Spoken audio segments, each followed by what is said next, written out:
Lokapura Saundatti Dharwad railway ಮಾರ್ಗ ಸಂಸದ ಪ್ರಹ್ಲಾದ್ ಜೋಶಿ ಮನವಿ.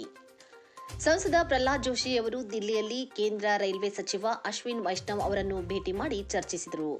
ಶ್ರೀ ರೇಣುಕಾ ಯಲ್ಲಮ್ಮ ದೇವಿ ಭಕ್ತರ ಅನುಕೂಲಕ್ಕಾಗಿ ಸೌದತ್ತಿ ಮಾರ್ಗವಾಗಿ ಲೋಕಾಪುರ ಧಾರವಾಡ ನಡುವೆ ಹೊಸ ರೈಲ್ವೆ ಮಾರ್ಗ ನಿರ್ಮಿಸಲು ಸಂಸದ ಪ್ರಹ್ಲಾದ್ ಜೋಶಿ ಕೇಂದ್ರ ರೈಲ್ವೆ ಸಚಿವ ಅಶ್ವಿನ್ ವೈಷ್ಣವ್ ಅವರಿಗೆ ಮನವಿ ಮಾಡಿದರು.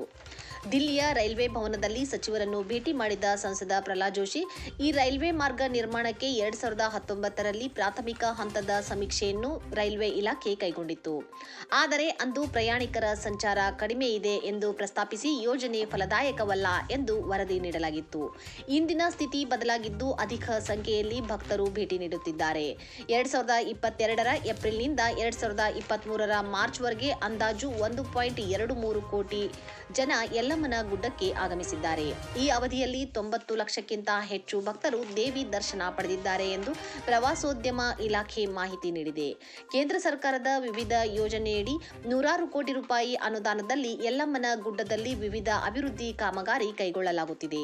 ಸೌಲಭ್ಯಗಳು ಹೆಚ್ಚಾದರೆ ಭಕ್ತರ ಭೇಟಿಯೂ ಹೆಚ್ಚಾಗುತ್ತದೆ. ಈ ಹಿನ್ನೆಲೆಯಲ್ಲಿ ರೈಲ್ವೆ ಮಾರ್ಗ ನಿರ್ಮಾಣಕ್ಕಾಗಿ ಹೊಸ ಮಾರ್ಗಕ್ಕೆ ಕಾರ್ಯ ಕೈಗೊಳ್ಳಬೇಕು ಎಂದು ಮನವಿ ಮಾಡಿದರು.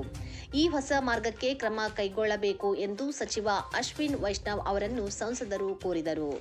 ಈ ಸಂದರ್ಭದಲ್ಲಿ ಬಾಗಲಕೋಟ್ ಸಂಸದ ಪಿಸಿ ಗದ್ದಿಗೌಡರ್, ವಿಜಯಪುರ ಸಂಸದರಾದ ರಮೇಶ್ ಜಿಗಜಿಣಗಿ ಹಾಗೂ ರೈಲ್ವೆ ಅಧಿಕಾರಿಗಳು ಉಪಸ್ಥಿತರಿದ್ದರು.